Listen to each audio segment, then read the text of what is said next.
I am so excited about today. And finally, this is the time. This is the time when we have to be fearful. We have to speak the truth. We have to let people know what's really going on. And we have to stand up for our rights. This is the time. This is not the time to stay at home and hide and do our little things. This is the time to connect, to unite, and to create solutions. Today, my guest is David Moore. Going back to the late 70s, I started working in healthcare design. And so the question as a designer is what does it take? Can you affect an environment in a way that makes it a more healing environment? And so about 10 years ago, I was introduced to Patrick McManaway, who is a geomancer, and the whole idea of geopathic stress. And what really caught my interest is the statement that no architect in the United Kingdom, or in a lot of parts of Western Europe, and in the areas affected by the United Kingdom, such as Australia, New Zealand, Hong Kong, would consider building a building on a site without having it checked for geopathic stress. I've worked with architects all over the United States, building buildings all over the United States, and nobody had ever mentioned that. And so that captured my interest. And I eventually went through a course with Patrick and looked at the idea that the premise is that if we have water coming underneath a space where our building is situated, water is a very good conductor. And so it's a conductor of electricity. It can conduct other energies as well. And so we don't know where that water has been. So if it's come under electrical transformers or other kinds of areas where we might say there is some occurrence of earth trauma, it can pick up the energy of that trauma and then transfer it up through the ground into our house or into our office. And so the idea there is how to identify it, and then what can you do about it? Around here, I live in central Ohio. We have a lot of angst left over from displaced indigenous people going back more than 200 years. So we have sacred burial grounds here. We also have a lot of limestone deposits, limestone fissures. So we've got areas where it's not apparent that there's water. And so essentially there's a technique that again goes back many, many years called dowsing.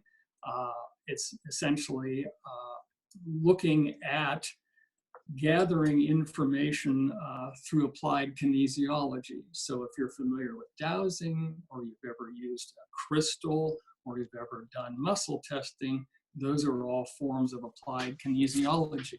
So you can seek essentially the energy of water using dowsing rods, and I've got two in my hand here, and essentially go looking for it. Now, we're not necessarily talking about controlled water, for example, the water line coming into your house or to your building. What we're talking about are fissures in the ground, old abandoned tunnels or old abandoned pipes, anything that's bringing water underneath an area that's creating this stress. And you can go to the doctor, you can go to the gym, you can take great care of yourself away from that environment. But if you go back and you're subjected to the stresses there, it can essentially undo all of that work. Yes, thank you, David. Can I just interrupt you for a moment? I wanted to just share my story. I bought this house, my new house in Kingsburg, New Jersey, in December. And as soon as I moved in, my health started to decline. I wasn't able to get up in the morning. I was weak. I had fatigue. I had severe insomnia, and I just couldn't function. And when someone pointed me to you, I had a conversation with you, and you were able to detect that I live next to the zone of geopathic stress. And you suggested remediation of how to reduce that stress. Can you tell a little bit more how that works? Sure. And because it did help, I was very skeptical. I didn't want to believe the things that I cannot see. I'm very scientific. Well, So when we start dealing with something we cannot see, people like you are very helpful dowsing and energy testing. And I do energy testing, kinesiology with my clients every single day. I do muscle testing. But so can you share what you did and why it worked? sure. In your case, I live in Ohio, you're in New Jersey. I wasn't going to be able to get to New Jersey soon. So there's a technique that we can use where we can go on to either the Bureau of Land Management or Google Maps and bring up a map, essentially a diagram of your property. And so in essentially by long distance, I do the same thing I do in person, and that is take the rods and go around the perimeter of your property and see if there are any points where there appears to be geopathic stress entering the property and leaving the property. And we can simply draw a line across there, usually with a red pencil, and show you where there is a line. Sometimes there's one location. I've found as many as 6 or 7 locations on properties. That is not to say that all the properties I've ever looked at have it. So there's no guarantee that everywhere has it. But in your particular case, I found a line of geopathic stress. It's actually under your neighbor's house, but it can radiate out from the source about 30 feet on either side. No one lives in that house. It's Well, all, nothing grows there. It's all dry around the house. So people moved out, do not know what happened to them, but they abandoned it.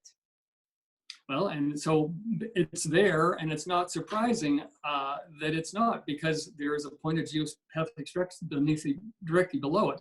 But in your case, it was radiating over into your house. And so the technique to remediate it is to go to the points where it comes onto your property, and you take a steel rod, and you can get it at a hardware store it's called rebar. People use them for landscaping, things like that. You can use a 2-foot or a 3-foot steel bar, and you pound it down into the ground at that point where the geopathic stress is entering your property. And essentially, that's called a pin, and it acts like a reverse lightning rod. So it actually draws the energy out and spins it harmlessly up into the atmosphere before it goes underneath your property. And it can go in both directions. So usually we'll take a point where it comes on the property and where it leaves the property, and we'll pin both of those areas.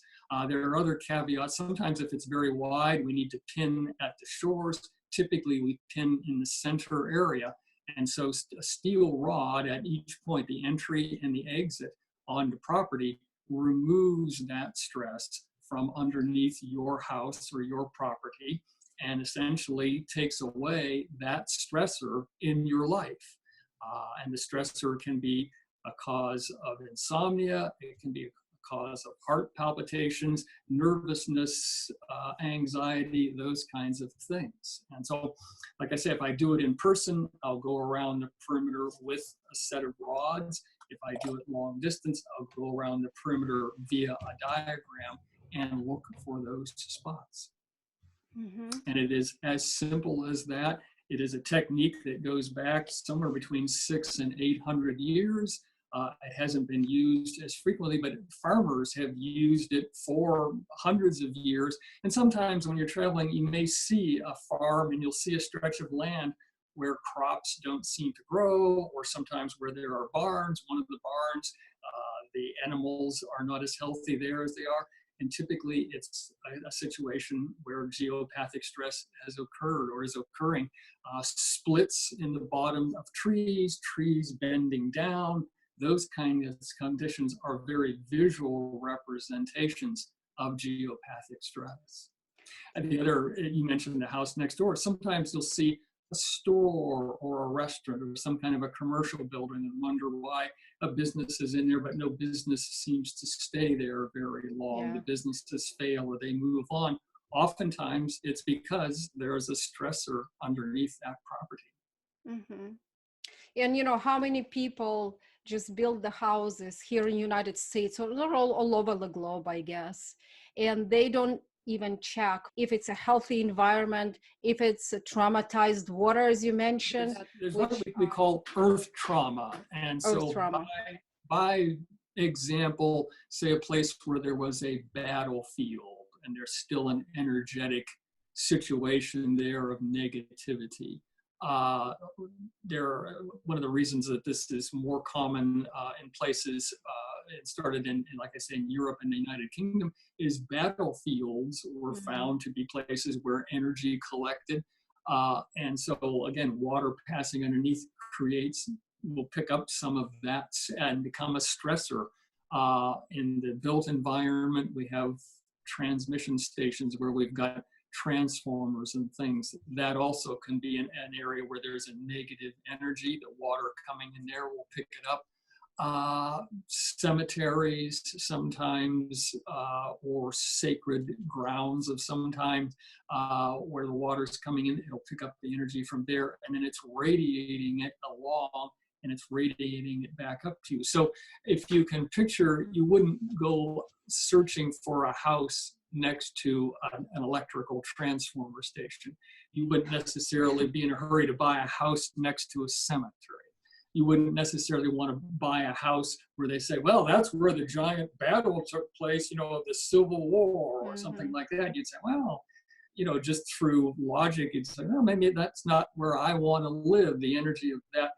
But that energy, unwittingly or unknowingly, can be picked up and travel miles to your house, even though you're not aware that it's even coming from that direction. So finding the water source and tracking it and eliminating essentially that energy can lead to a healthier kind of an environment where the other things you're doing to keep yourself healthy, to heal yourself, are better served. Mm-hmm.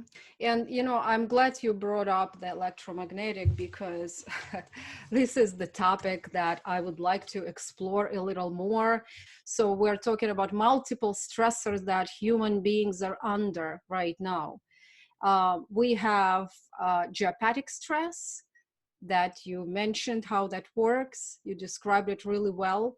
Then we have electromagnetic stress, the emission from all the electromagnetic devices that surround our house.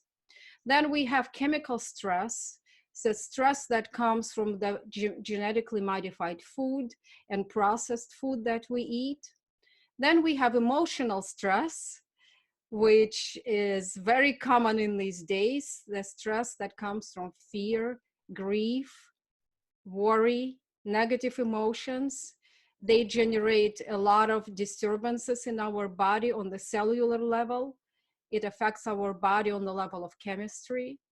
And we have 5G stress. So the radio frequencies, this is going to be a totally separate topic. We possibly cannot cover all these stressors and how they work in one presentation. But right now, I just wanted to let people know how much stress we are under. We are so bombarded with all these stresses. No wonder we feel weak. We have fatigue. We have insomnia. We have autoimmune illnesses. We have heart palpitations. We have diabetes. We have Alzheimer's. And I can go on and on and on. What can we do to remediate those? And what do you specifically do in your environment? Maybe you can share in your home. And we live here, I'm in the metropolitan area. I just found out that I have 24 antennas within 2 miles from my house, which means the emission of antennas, radio frequencies are bombarding my house. Well, I think it starts with just a general level of awareness. I mean, we have access to a myriad of devices and products in our lives that have microwave transmission capabilities. And just by way of background, as you mentioned, I have 2 degrees in industrial design and studied product design in my college days, which were back in the 70s.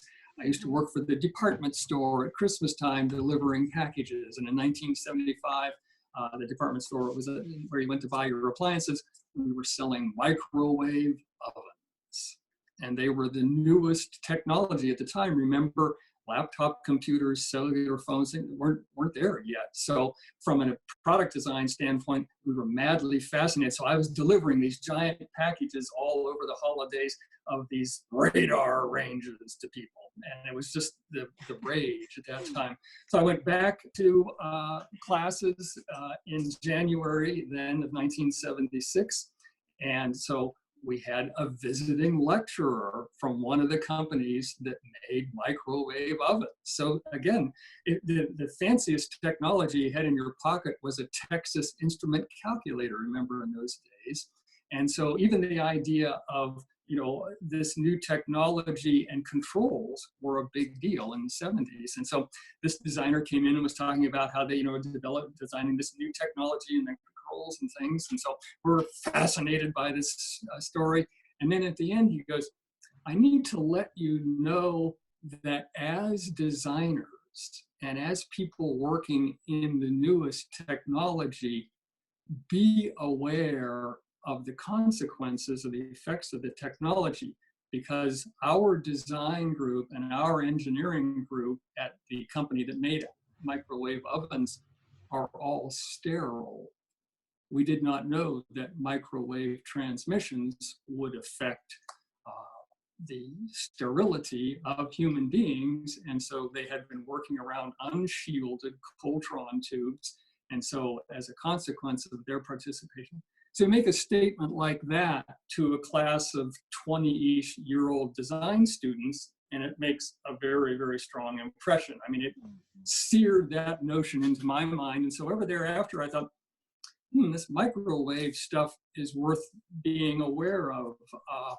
And we didn't have the internet at the time, but we had a library. And so I looked up some information, and the first citing I could find to any issues with microwaves goes back to 1946. And at the time, the Second World War was over. Russia had been our ally. And so there was a meeting at Sandia Labs in New Mexico in 1946 that was set up by the Russian military to share some concerns that they had with the American military.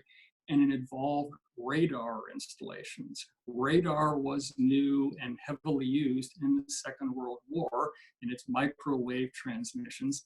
And what essentially our Russian military colleagues came in to say was, we think there are some real serious health hazards with respect to this microwave transmission situation we have with radar.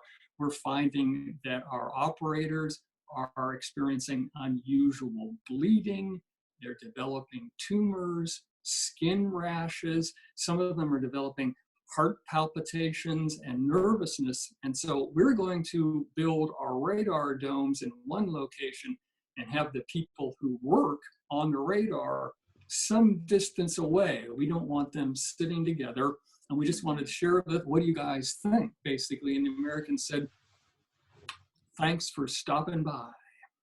And so in America, we didn't see microwaves as problematic.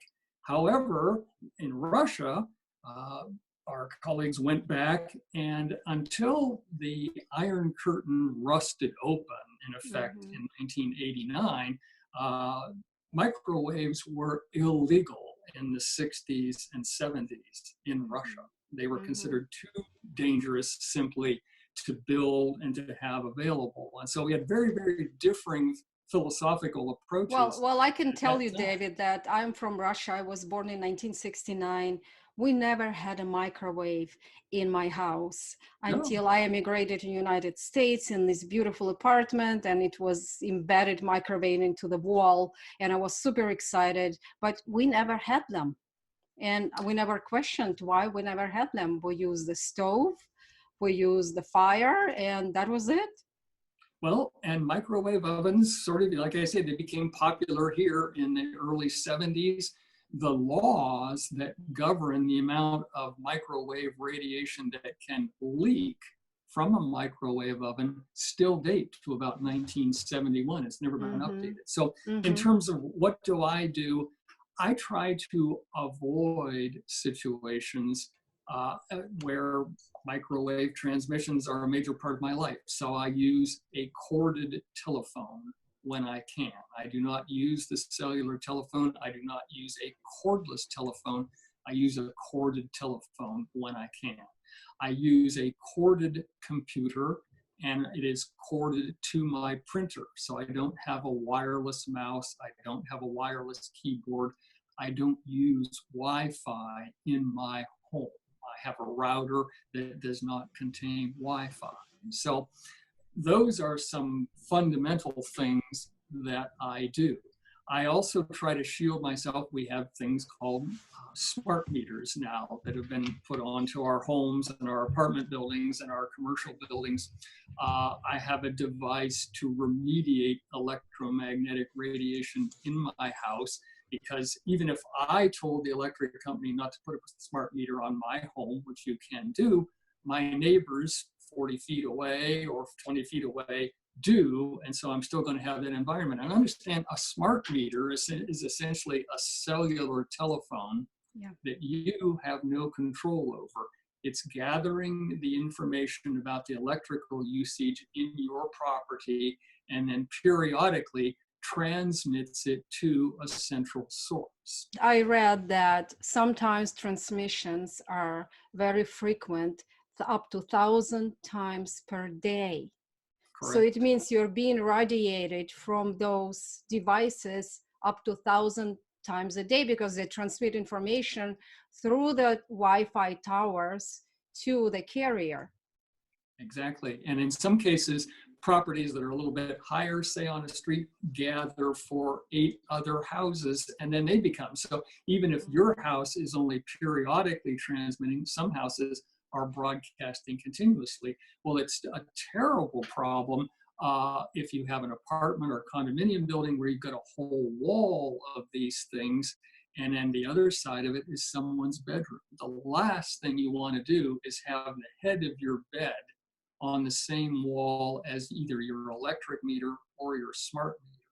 And unfortunately, there have been instances where people's bedrooms, like I say, in apartments or condominiums, have been on that head wall. They weren't aware. Those people have ended up in the hospital with a variety of different illnesses, essentially, as well as forms of dementia, even mental stress.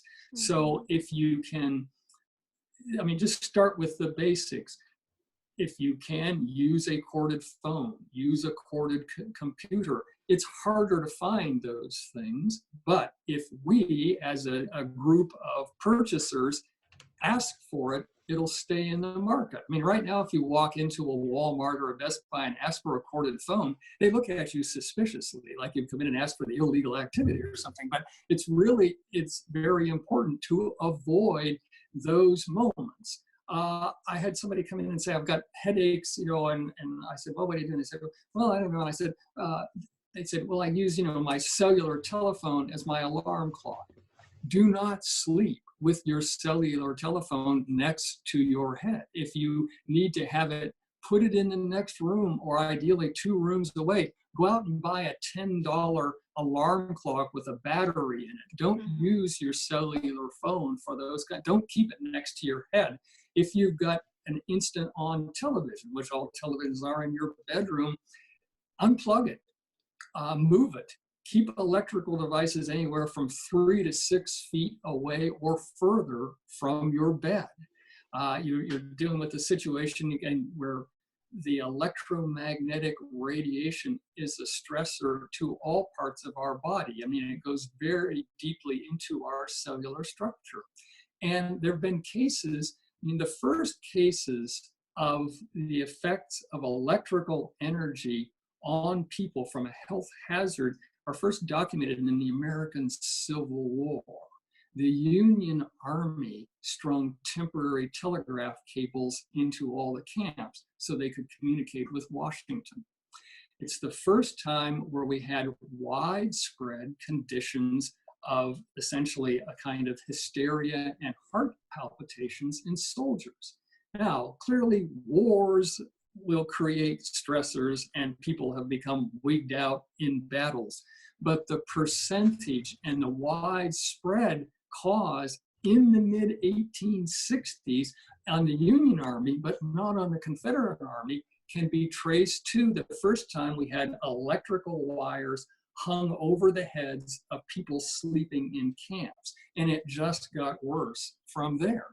As the telegraph came into our cities, if you look at pictures of New York, or I was even looking at a picture of a building we worked on in a little town, there are 30 cables running down the street in a town of 3,000 people on every street, because every telegraph company had their own line. Well, then we moved to radio transmission about 1918.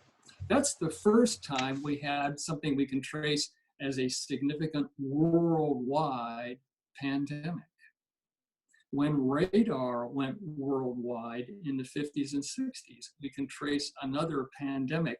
There's an excellent book called The Hidden Rainbow, and it's by Arthur Furstenberg. And it's an amazing work of him tracking the effects of the introduction of greater and greater and greater levels of electromagnetic radiation into our lives and the health hazards it has created. He talks about a specialist in very unusual diseases in New York in 1880. And one of the diseases that he had some knowledge of was one that doctors almost never saw.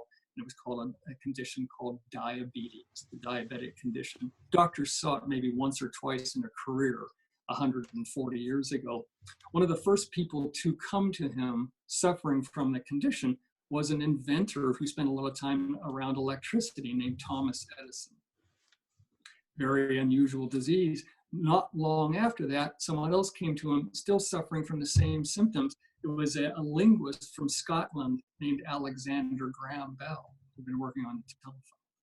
So some of the people who were around electrical energy from the very beginnings of the development were some of the first people to exhibit what were up to then very unusual diseases. Now we find them common. And so I say, it's just built up from there to there to there. Well, now we're looking at a situation, and the report is from the Wuhan province in China, is that's the first area in China to go very, very heavily into 5G. Suddenly, we have a situation where we're looking at it as a viral infection and looking at it as a contact infection, where in fact, we may be looking at a situation where the electromagnetic radiation is doing a widespread compromise to people's immune systems. And so where a disease that we might have been able to fight off fairly easily with a normal, healthy immune system becomes a serious killing situation, because our immune system is suppressed, and it's because of the presence of higher levels of electromagnetic radiation. And so with each level from 1G to 2G to 3G to 4G, we've brought in more, but suddenly the amount of radiation present to support 5G increases exponentially. I mean, as human beings, we have tiny electrical impulses created within our body in order to live. Typically in biology books, we don't talk about the electrical elements within our body, but they're there. And in the presence of greater amounts of electrical energy, those biological functions become compromised. And it has been documented, again, going back to telegraph, to radio, to radar, And now with essentially cellular communications, we have just kept increasing and increasing and increasing. We even made a jump when we first started having mobile telephones in terms of cellular telephones in our cars. They were with little magnetic antennas on the trunk lid or on the roof. Well, then we made them more powerful so you didn't need that external antenna. Well, the downside is in order to get that signal out through the roof and out through the glass of your car, it ups the signal. So it makes your car a microwave oven. So when you're talking on in your phone on your car, be aware that you are creating a situation to force those wavelengths out in order to maintain that communication. You know, and there's just moments where you just have to step back for a moment and say, seriously, do you want to do this? I have a friend that is a massage therapist who talks about people come in and instead of resting while they're receiving a massage, they sit on their telephone. Don't do that. There are moments. That's insane. You know, it's like, do not do this to yourself. Like I say, you say, well, a corded computer is less convenient. Well, being dead is a lot more inconvenient than a corded computer. Being sick in the hospital is a lot more inconvenient than using a corded telephone. You know, I used to be one of those people. I would get massage every week in New York City when I worked as a project manager because the job was so stressful. And while I was lying down, the face down, and then at the bottom there's a hole. And in the bottom, I hold my cell phone and answering my emails. I remember those times. I learned my lesson. I got really, really ill from that radiation. Just to continue on your topic, I did the research in the Paul Dion. He is a researcher of electromagnetic radiation and pollution, and he's building biologists. And he writes about 5G. They installed 100,000 antennas in China.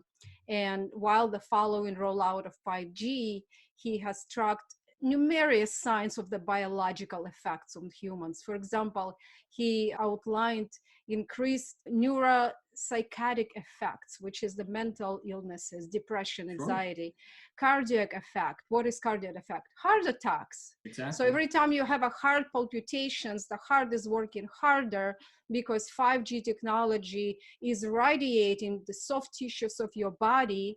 And the main tissues that are affected are your brain, your heart, and your reproductive system.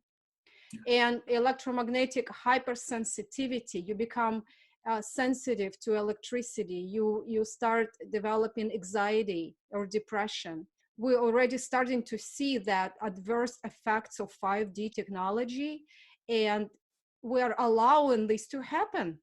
Telecommunication companies, and they're not asking us if we want 5G or not. When in some countries like Switzerland, for example, people were able to fight it, so government withdrew the rollouts. And here in the United States, it's already happening. In China, it's happening. In South Africa, it's happening. So what are we seeing with these impacts of the radiation?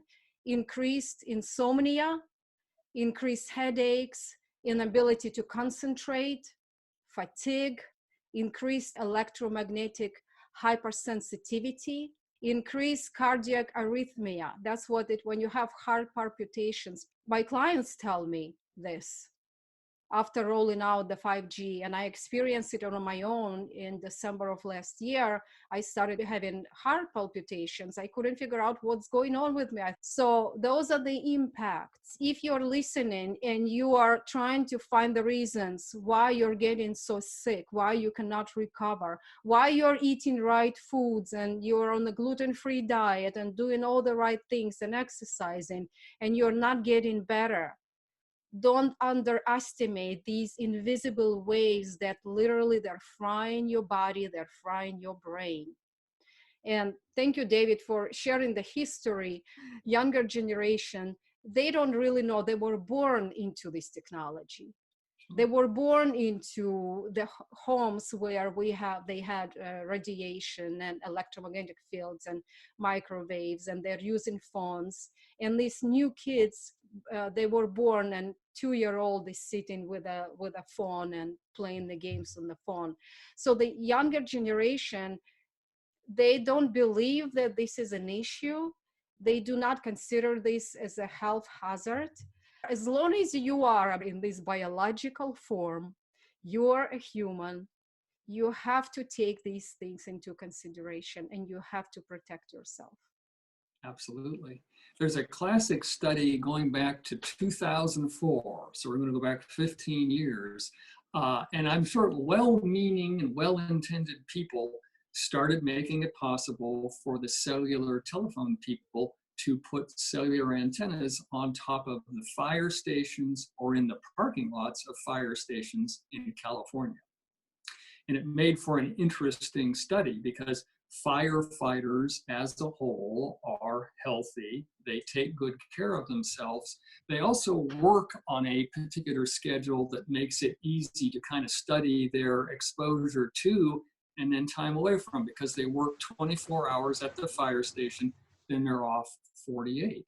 And what started to happen as the cell towers started appearing on the fire stations and in the parking lots, the firefighters started experiencing headaches, lack of concentration, heart palpitations, and these are people who were relatively healthy and, absent any other factor, as a group hadn't experienced these kinds of effects. And so there's a technique called live blood analysis, where you take a small sample of blood, put it under a microscope, and see what's going on. Well, anything with respect to electromagnetic radiation can cause something called red blood cell clumping. So it says you have in your blood, you've got white blood cells and you've got red blood cells. If the red blood cells are not evenly dispersed throughout your blood, their ability to carry oxygen throughout your body is compromised. If they clump together, you have reduced oxygen supply to your brain, to your heart, throughout your body. And this was happening, and it was easy to document because the firefighters were there for a day. They'd take a blood sample at the beginning of the shift. In 24 hours, they'd take another blood sample. Then they'd go away, go somewhere else and not be near the towers for 48 hours, then come back. So they made for a good study.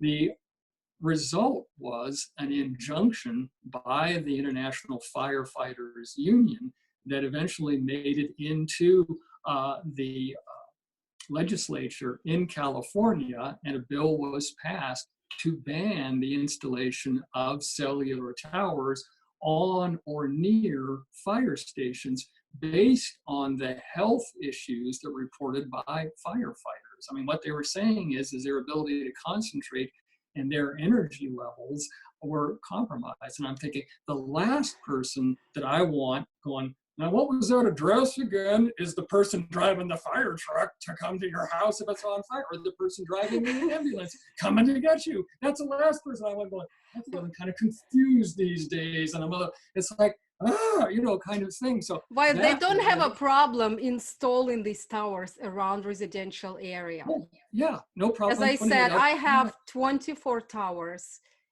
antennas installed within 2 miles of my house. So what are they doing? Why are they doing this? Essentially, we as homeowners and we as residents don't have the lobbying power that the firefighters have, for one thing. Now, the corollary to that is the Los Angeles Unified School District also got legislation passed not to put cell towers on secondary schools in Los Angeles County. And so once again, there's some hope there, but we as the buyers, as the customers of cellular service, of computers, need to go back and say, I want a corded computer. I want a corded phone. I don't want to have all of this. It's all about convenience. I mean, 5G, as I understand it, makes it possible to download a movie much faster than you could on 4G. And so, do you need to watch a movie on your phone, kind of thing? It's the convenience that we're all sort of drawn into saying, well, it's much easier to sit on my sofa and look at my phone than to go sit in a room where my computer is attached to a cord. Well, it's But not do we only need that? it's not only about the sofa. I mean, we have devices in our cars when we're driving long distance or short distance. We are using GPS. We are Yes, giving entertainment to our kids. They're watching, they're streaming, they're watching things online. We have Bluetooth technology in our cars. So we're absolutely. constantly being bombarded, and our kids are being bombarded. And then we are wondering why we're so sick, why we're having anxiety, why so many people are on drugs and taking medications.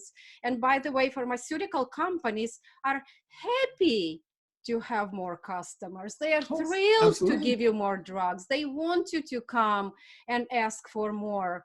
So until we wake up and start talking about this, and that's the reason why I'm doing this show, because I'm so tired of seeing my clients and people in my community, my family members, are getting so sick. People are getting so sick. We cannot just sit anymore and watch these 5G rollouts. We have to go to our government. We are not the minority. We are in the majority of people. We are population. We are able to speak up. So we have to start making steps. And I'm getting very emotional because I cannot tell you, David, how many clients I had. Starting from probably July of 2019, how many people I had. They reached out to me and said, "What's happening to me? I do not know what's happening to me. I'm eating right, I'm exercising, everything seems normal, but something started to happen. There is a shift in the second part of 2019. And this is when they started rolling out the 5G networks. And we just simply cannot ignore it. We can't. We have to talk about this. We have to take action. Well, and we do. I mean, when we talk about autonomous cars, they're saying, well, that's all totally dependent on 5G. We can ask, find another way. I mean, there are classic examples. Years ago in the 30s, we had a problem called knock in internal combustion engines. Yeah. So they added lead to the gasoline. Okay. Then we began to find after about 15 or 20 years, lead was becoming much more prevalent in our environment. Mm-hmm. Okay, we had doctors from the gasoline companies claiming there's no problem whatsoever with the lead. We had other doctors going, no, the lead buildup is significant. In 1972, it reached the American Congress, and essentially our Congress was convinced that lead was harmful. That day, the Congress said the United States government won't buy leaded gas anymore for cars, for military vehicles. Stop. And it stopped. We took the lead out. We found another way.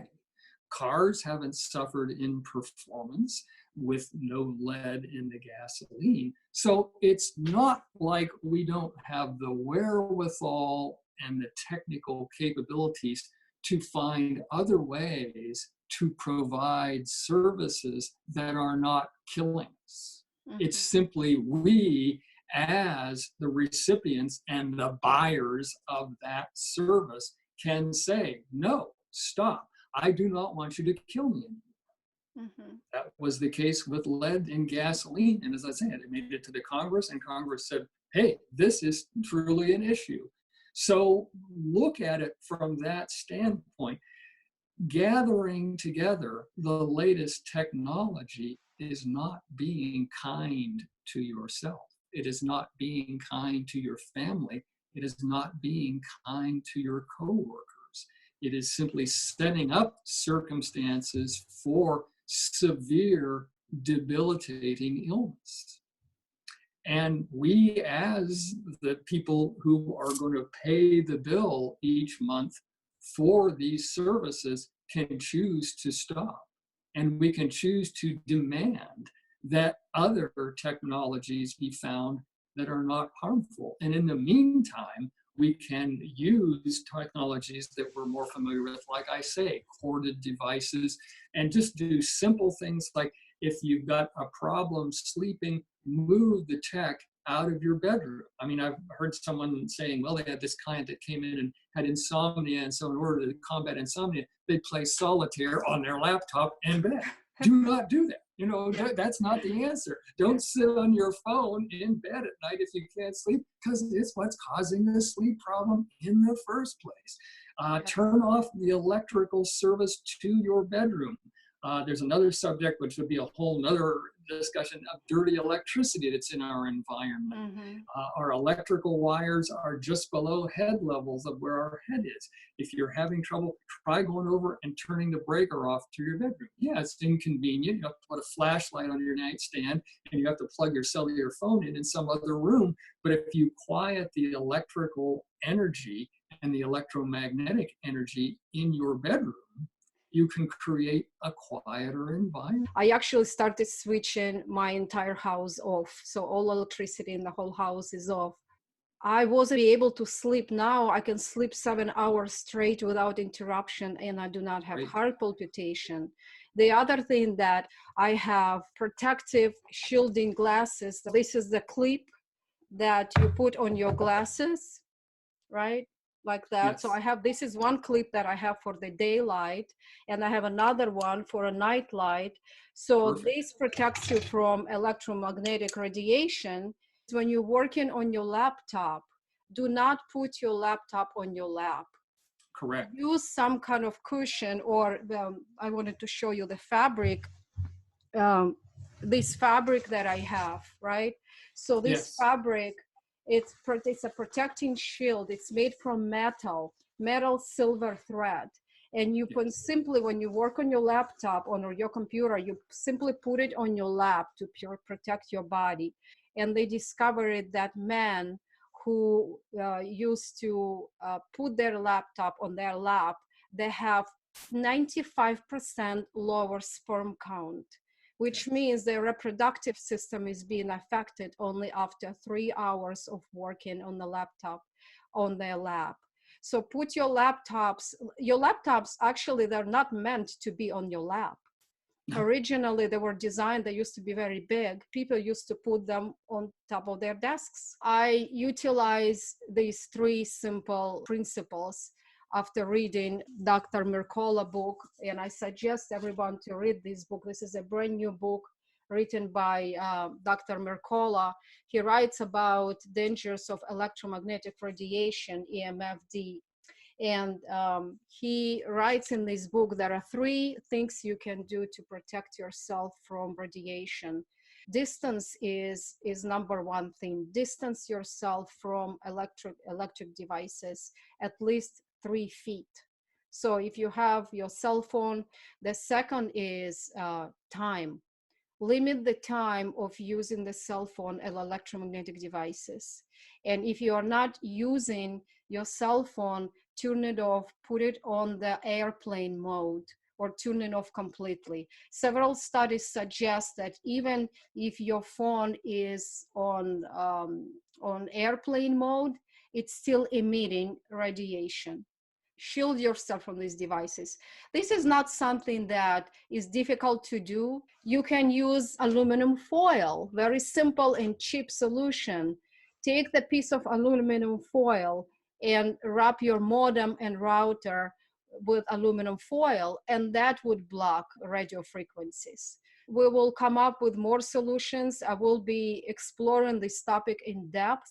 I will be bringing more professionals and people in the field who have been studying radiation and electromagnetic frequencies for many years, and David is one of them. If anyone has any questions, you can type them in the chat window. In Zoom, if you're on the phone or in the computer, there's a chat icon at the bottom, and you can type your questions. So Magda is asking to share your contact information. If people want to contact you, where they can find you. Probably the easiest way would be email, and it's all lowercase, the word design, Dave M, all one word, at gmail.com. designdavem@gmail.com. Correct. And again, David, thank you so much for this valuable information. We are so grateful for your sharing, for your stories, for your wisdom. And I wish everybody well. I send you protection, and I personally pray not only for myself, but I pray for my whole community, for humanity every day. So we are going to go through this together. We're going to find the solution, and we are going to come out healthy. We are able to read the scientific papers, all of us. As long as you can read, and as long as you have ears, you can listen, you can understand. This is not a complex subject. You do not need to be a doctor or a scientist to understand the impact of 5G. You do not need to go to a medical school. A lot of times when I see the medical doctors are so ignorant about these issues because they are so involved in the pharmaceutical industry, they're actually getting commissions for prescribing certain drugs from the pharmaceutical companies. And this is really sad because they're making people sick. And this is not what doctors are supposed to be doing. So we have to change this whole system. This is about us stepping up and shifting the system, shifting the environment, and helping our loved ones and helping ourselves. Well, and as an aside too, we mentioned early on, and again, a whole another subject matter of GMOs, genetically modified organisms. That's as a whole topic. awareness of that topic has become more commonplace, we're finding in the marketplace companies like Cheerios, the people who make Cheerios, are now advertising that they're non-GMO, because as soon as they determined that their market was dropping off because of concerns about GMOs, particularly for young children, they reacted almost immediately. So you didn't have to go into some strange store and you didn't have to go in and ask for some unusual product. Suddenly, Cheerios on the shelf in the common grocery store are being marketed as non-GMO products. So it doesn't take very much effort on the part of we as the buying public, as the receiving and consuming public, to stop purchasing something for fear of a health hazard, for companies to react and find a better way. It does happen, and Cheerios are a classic example. It happened very quickly. Yeah, I stopped buying cereal 5 years ago. Yeah. Well, but as soon as it became an issue, yeah, trends in the marketplace. So there are moments, and they aren't necessarily widespread, but do understand that if we see a surge in the sale of corded telephones and people start asking for corded computers, I mean, now you have to look. A lot of laptops don't even have the option. A lot of printers don't even have the option. Now you've got to go in, like I say, and kind of ask for the odd product. Don't make them odd. Don't make them uncommon. Bring them and keep them in the marketplace and demand better. Yes. So 5G is one of those hot topics that is put in the conspiracy theorist category. And when someone like myself and yourself speaks out publicly on an issue that has been put in that category, we're discredited before we open our mouths. correct. We also, you and I, are common in our supporting eating clean, eating healthy, eating natural, avoiding GMOs, and that puts us in that category as well. So we have a double challenge. It isn't enough that we have the courage to speak out on these topics, but that our word needs to be impeccable and our resources need to be impeccable, because we are going to be scrutinized way more than if the New York Times puts out an article. We've been programmed to believe that the New York Times is a credible news source. Quite frankly, it's not. It's an incredibly biased news source. So when I want to speak out on the platforms that I have to the people that I care about the dangers of 5G, what is your suggestion with regard to battling this it's an uphill thing where, right now we're in this small group of like-minded people, and we all understand what you're saying and the 2004 study you cited. But if I go out on my Facebook and I put some blanket statement about the dangers of 5G, most of the people connected to me on Facebook are going to make fun of me, and they're going to criticize my sources. I mean, the unfortunate reality in this day and age is with social media, it's very easy for someone to criticize your source. But we've got enough background. You've got sources like electric sense. You've got sources like radiation research out there that are doing studies and gathering worldwide studies. We're not alone in America in looking at these issues. And so you simply can begin to cite other sources that are looking at this from a credible scientific aspect. And there's no shortage of medical doctors, no shortage of medical researchers, no shortage of even people previously in some of the electronics industry who are speaking out on these forums. And so again, it's going to be a matter ultimately of what someone may choose to believe or not to believe, but we can't step back from it. Like I say, there are very credible researchers in the area that are gathering the information about some of the hazards and presenting it. And as I say, ultimately, as buyers, as consumers of the products, whether it be food sources or whether it be telephones or computers, we can, in the marketplace, choose not to support the technology. We can choose not, and we can ask for it not to be there.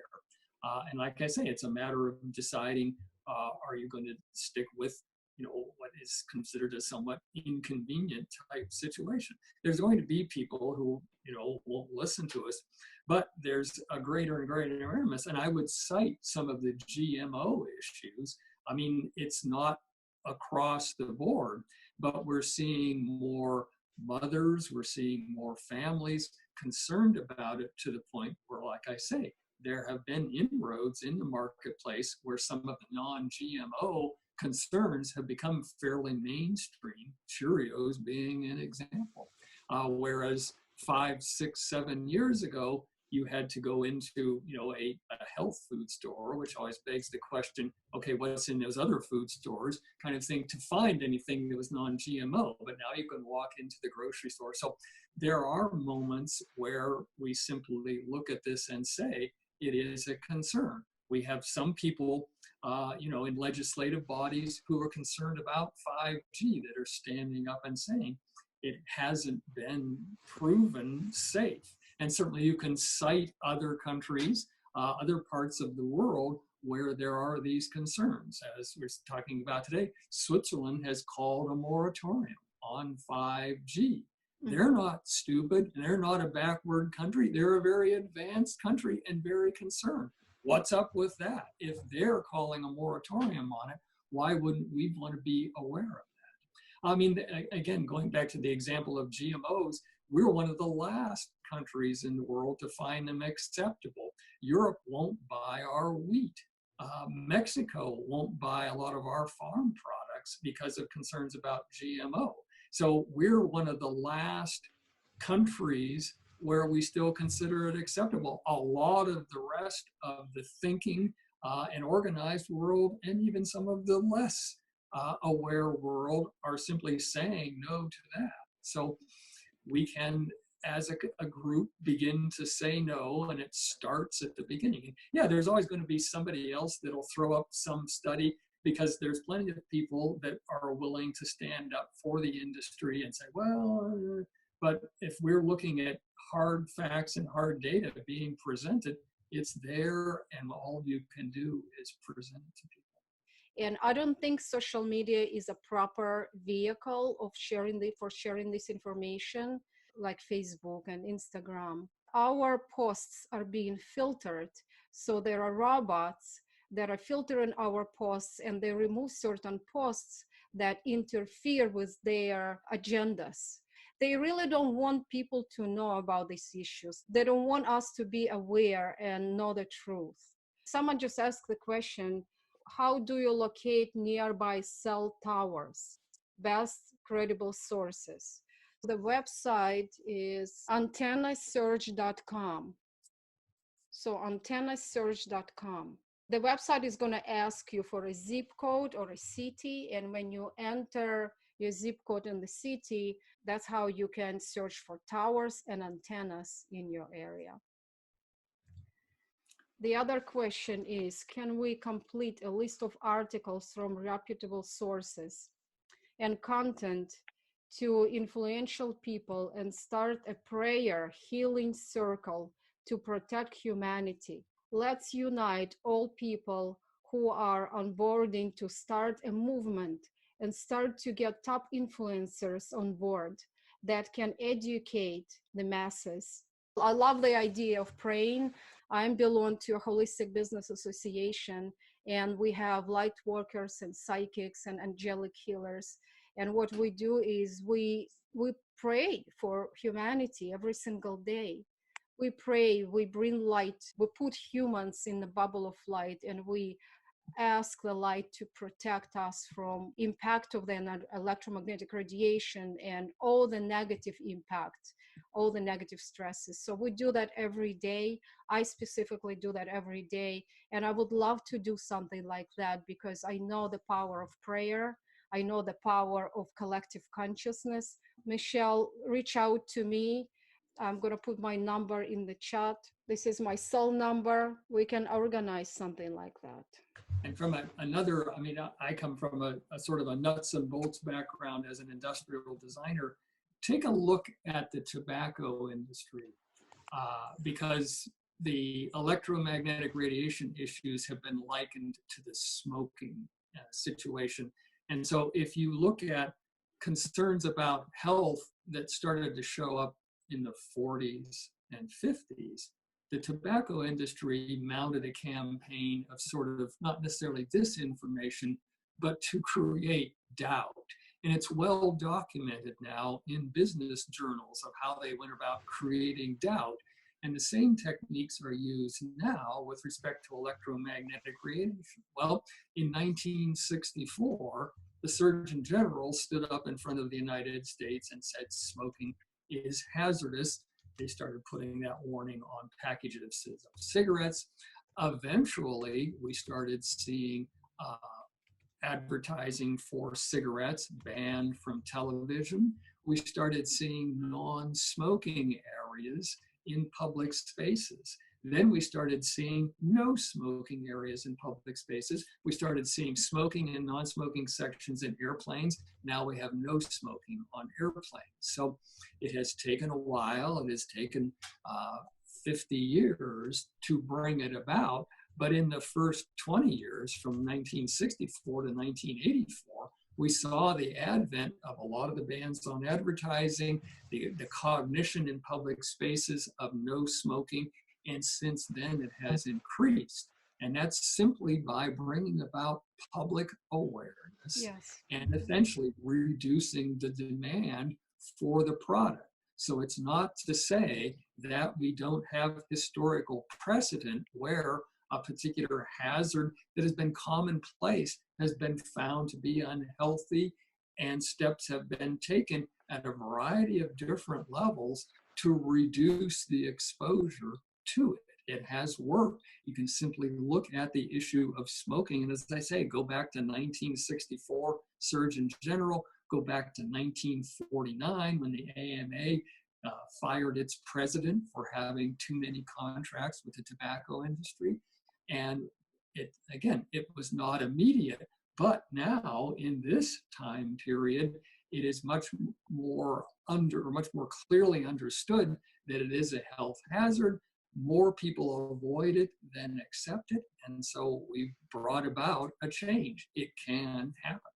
But the way that essentially the effort that it took to take it was undermined by the businesses, and those have been well documented. The same techniques are used now. So we, as voices for change, can look at those techniques and begin to understand them and understand how to counter them.